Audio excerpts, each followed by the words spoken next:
અને દૂધ આપે છે. તેમને ત્યાં ઉંદર હતા, તે કોણે કાઢ્યા? મેં કીતે.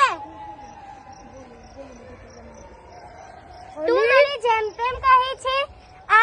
આ યુક્તિ જવા નહીં દઉં. સમજે છે તું? કઈ ફોસી ગઈ ની.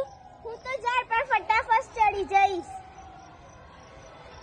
હવે લડાઈ બંધ કરો. ઝઘડા કરવા આપણે નથી, આપણે માણસોને બચાવવાના છે. ચલો આપણે એક સાથે મળીને નવી નવાઈનું સરઘસ કાઢીએ. તો ચલો બધા 15 મિનિટમાં આવી જશો. તમને કઈ એવું ના થાય તો હું મારા દોસ્તને બોલાવી લઉં. હા, હું પણ મારા વાડામાંથી બધા પ્રાણીઓને બોલાવી લઉં. ના, જરૂર જ નથી, આપણે આટલા જ કાફી છે.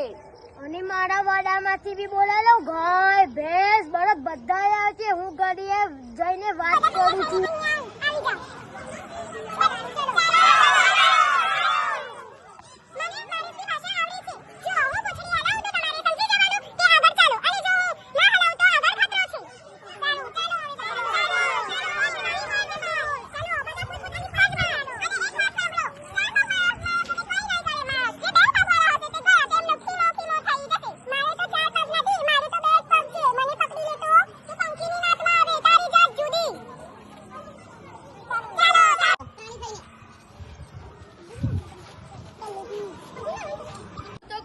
જોયું જ નથી.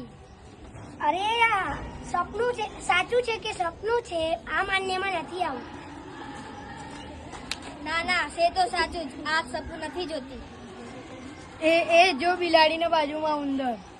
સજુગ નહીં, સત્ય કહે. આ પ્રાણીએ જો કેવા હળી મળીને રસ્તા પર સરઘસ કાઢી છે. જાણી છે કોઈ દહાડે.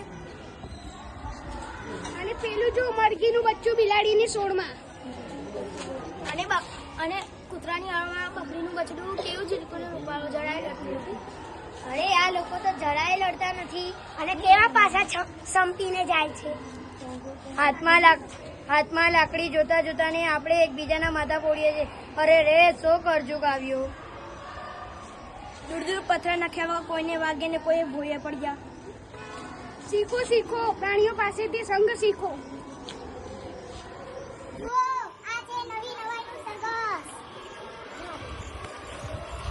આપણને આ નાટકથી તે શીખ મળે છે કે પ્રાણીઓ જેવા પ્રાણીઓ સંપીને રહે છે અને આપણે માણસો છીએ, આપણે સંપીને નથી રહેતા. આપણે ઝઘડવું ન જોઈએ, પ્રાણીઓથી કંઈ શીખવું જોઈએ.